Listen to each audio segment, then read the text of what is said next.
Hello friends, આજે આપણે ભરેલા કારેલાનું શાક બનાવીશું. હવે આપણે કારેલાને આ રીતે કારેલામાં શેકો પાડીને આ રીતે બધા કારેલામાંથી બી કાઢીને તૈયાર થઈ ગયા છે. આપણે કારેલાને 4 થી 5 વાર ધોઈ નાખશું.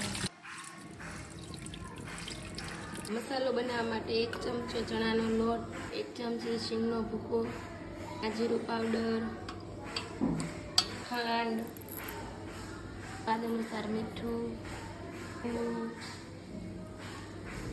ચાટ મસાલો, તેલ, મસાલાને મિક્સ કરીશું.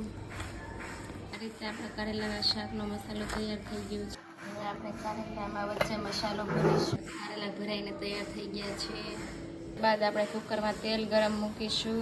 ત્યારબાદ તેમાં રાઈ, બાદ તેમાં ભરેલા કારેલા ઉમેરી મિક્સ કરીશું.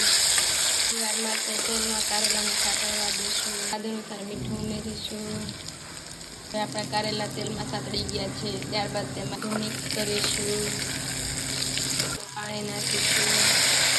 ફ્લેમ પર ગેસ રાખીને કુકર બંધ કરીને